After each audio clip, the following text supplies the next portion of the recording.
Hi everyone, my name is Chintal Shailendra. I am an intermediate commerce lecturer. In this video, I am going to explain what is transaction. This is a 2 marks question.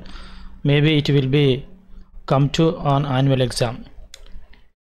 ఈ 2 marks question అయితే మీకు annual ఎగ్జామ్లో what is transaction అని వస్తే తెలుగులో వ్యవహారం అంటే ఏమిటి, దీని యొక్క డెఫినేషన్ ఏ విధంగా యాన్యువల్ ఎగ్జామ్లో రాయాలి, ఈ డెఫినేషన్ యొక్క మీనింగు విత్ విజువల్ ఎఫెక్ట్తోనైతే మీకు నేను పిక్చర్స్తోనైతే ఎక్స్ప్లెయిన్ చేయబోతున్నాను. ముందుగా ఈ క్వశ్చన్ అయితే మనకు ఏ టెక్స్ట్ బుక్ నుంచి అంటే అకౌంటెన్సీ టెక్స్ట్ బుక్ నుంచి వస్తుంది. ఈ అకౌంటెన్సీ టెక్స్ట్ బుక్లో ఉన్న ఏ కంటెంట్ అయినా కేవలం బిజినెస్ రిలేటెడ్ ఉంటుంది కాబట్టి ఇందులో ఉన్న క్వశ్చన్ ఆన్సర్స్ మీరు చదివేటప్పుడు మీకు నచ్చిన ఏదైనా ఒక బిజినెస్ను ఇమాజినేషన్ చేసుకుంటే ప్రాబ్లమ్స్ అయితే సొల్యూషన్ చేయండి.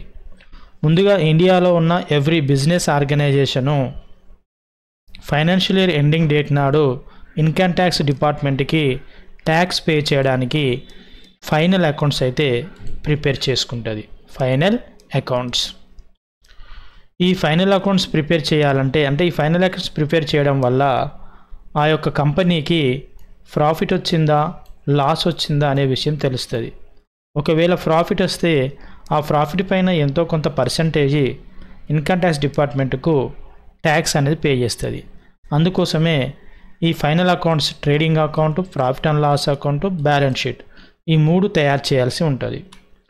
ఈ ఫైనల్ అకౌంట్స్ తయారు చేయాలంటే దానికంటే ముందు ట్రయల్ బ్యాలెన్స్ అనేది ప్రిపేర్ చేసుకోవాలి బిజినెస్ ఆర్గనైజేషన్. ఈ ట్రయల్ బ్యాలెన్స్ ప్రిపేర్ చేయాలి అంటే దానికంటే ముందు లెడ్జర్ అకౌంట్స్ అనేది ప్రిపేర్ చేయాలి. అంటే ఒకదానికి ఒకటి లింక్ ఉంటుంది అన్నట్టు. ఈ లెడ్జర్ అకౌంట్స్ ప్రిపేర్ చేయాలి అంటే దానికంటే ముందు జర్నల్ ఎంట్రీస్ ప్రిపేర్ చేయాలి as per debit and credit rules ప్రకారం. ఈ జర్నల్ ఎంట్రీస్ కంటే ముందు జర్నల్ ఎంట్రీస్ ప్రిపేర్ చేయాలంటే దానికంటే ముందు బిజినెస్ ఆర్గనైజేషను బిజినెస్ ట్రాన్సాక్షన్స్ రాసుకోవాలి. ఈ బిజినెస్ ట్రాన్సాక్షన్స్ అంటే బిజినెస్ ఆర్గనైజేషన్ ఎస్టాబ్లిష్ అయిన తర్వాత, ప్రారంభించిన తర్వాత ఏ రోజు ఏం జరుగుతుందో బిజినెస్లో రాసుకుంటూ పోతూ ఉంటుంది. ఫర్ ఎగ్జాంపుల్ చూడండి, జనవరి 1 నాడు mister Ramu commenced business with rupees 98,000, 98,000 రూపాయలతోని రాము ఒక బిజినెస్ స్టార్ట్ చేసిండు, అది రాసుకుంటాడు. నెక్స్ట్ 2nd నాడు cash deposited into state Bank of India 50,000 rupees ఏం చేసిండు, 2nd నాడు రాము 50,000 రూపీస్ బ్యాంకులో వేసిండు. ఇక్కడ రాము యజమాని అనుకుందాం, ఒక 50,000 రూపీస్ 2nd డే నాడు బ్యాంకులో వేసిండు.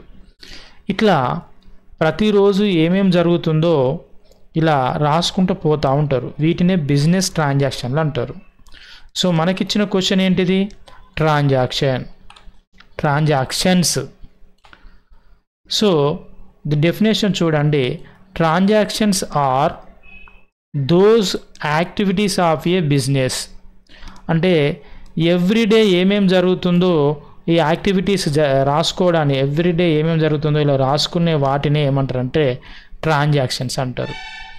డెఫినేషన్లో చూడండి, which involve transfer of money or goods or services between 2 persons or 2 accounts. అంటే ఈ బిజినెస్ ట్రాన్సాక్షన్స్ అనేది మనీ ట్రాన్స్ఫర్ చేయడానికి కానీ, గూడ్స్ను ట్రాన్స్ఫర్ చేయడం కానీ, లేదంటే సేవలను కూడా ఒకరికొకరికి ట్రాన్స్ఫర్ చేయడం కానీ జరుగుతూ ఉంటుంది. ఒక 2 వ్యక్తుల మధ్య కావచ్చు, లేదంటే 2 సంస్థల మధ్యలో కావచ్చు, బిజినెస్ ఆర్గనైజేషన్ మధ్య కావచ్చు, 2 అకౌంట్స్ మధ్యలో కావచ్చు. Transactions are of 2 types, namely ఒకటి క్యాష్ ట్రాన్సాక్షన్స్ ఉంటాయి, క్రెడిట్ ట్రాన్సాక్షన్స్ ఉంటాయి. అంటే ఇక్కడ చూడండి, మీ బిజినెస్ ట్రాన్సాక్షన్స్ రాసేటప్పుడు మిస్టర్ రాము ఇక్కడ విత్ రూపీస్ 98,000 ఇది cash transaction. Cash deposited in the State Bank of India, cash deposit చేసిందండి. ఎవరు, బిజినెస్ ఆర్గనైజేషన్ డిపాజిట్ చేసింది 50,000. 50,000 అన్నది కాబట్టి ఇది క్యాష్ ట్రాన్సాక్షన్, అంటే నగదు క్యాష్ అనేది పోతుంది బ్యాంకులోకి. ఒక్కొక్కసారి ఇక్కడ చూడండి, జనవరి 7th నాడు పర్చేస్డ్ గూడ్స్ ఫర్ క్యాష్ అన్నాడు, ఇది కూడా క్యాష్ ట్రాన్సాక్షనే. మరి ఇక్కడ చూడండి, క్రెడిట్ ట్రాన్సాక్షన్స్ అంటే ఉద్దరకు కొన్న వాటిని క్రెడిట్ ట్రాన్సాక్షన్స్ అంటాం. ఇక్కడ చూడండి, పర్చేజ్డ్ గూడ్స్ ఫ్రమ్ అమర్ అంటే ఇక్కడ 12,000 రూపాయల విలువ గల గూడ్స్ అంటే సరుకులు అండి. మీకు విజువల్లో చూపెడతాను. గూడ్స్ అంటే గూడ్స్ సరుకులు. ఇంకా మీకు చూపెట్టాలంటే ఇక్కడ చూడండి విజువల్లో, ఇవన్నీ బిజినెస్ ఆర్గనైజేషన్ ప్రొడక్ట్స్ ఉంటాయి కదా, ఇవన్నీ సరుకులు గూడ్స్. ఈ గూడ్స్లు వేరే అమర్ నుంచి వెళ్ళి ఉద్దరకు పర్చేజ్ చేసిండట, క్రెడిట్ పర్చేజ్. ఇక్కడ చూడవచ్చు క్రెడిట్ పర్చేజెస్. అమర్ అనే వ్యక్తి నుంచి వెళ్ళి 12,000 రూపాయల గూడ్స్ని ఏం చేసిళ్ళు, పర్చేజ్ చేసిళ్ళు. ఎవరు? Business organisation. ఉద్దరకు అన్నది క్రెడిట్. అందుకే ఈ ట్రాన్సాక్షన్లో ఏముంటాయండి, క్యాష్ ట్రాన్సాక్షన్స్ ఉంటాయి, అదేవిధంగా క్రెడిట్ ట్రాన్సాక్షన్స్ ఉంటాయి. వీటినే మనం ట్రాన్సాక్షన్స్ అంటాం. సో తెలుగులో వ్యవహారం అంటారు. వ్యవహారం అంటే వ్యాపారంలో ఆర్థిక, సరుకులు, సేవలు, విలువల మార్పిడికి సంబంధించిన కార్యకలాపాలను వ్యవహారం అంటారు. ఇవి 2 రకాలు. ఒకటి నగదు వ్యవహారం, రెండవది అరువు వ్యవహారం. అంటే ఈ బిజినెస్ ట్రాన్సాక్షన్లలో నగదుకు సంబంధించిన వ్యాపార వ్యవహారాలు ఉంటాయి, అరువు అంటే ఉద్దరకు సంబంధించిన వ్యాపార వ్యవహారాలు ఉంటాయి. ఇది మై డియర్ స్టూడెంట్స్ ట్రాన్సాక్షన్స్ అంటే. ఈ వీడియో కనుక నచ్చినట్లయితే లైక్ అయితే చేయండి. మరిన్ని వీడియోస్ కోసం అయితే ఛానల్ని సబ్స్క్రైబ్ చేసుకోండి. ఈ వీడియోని అయితే మీ ఫ్రెండ్స్ గ్రూపులలో షేర్ చేయండి. Thank you. జై కామర్స్ స్టూడెంట్స్.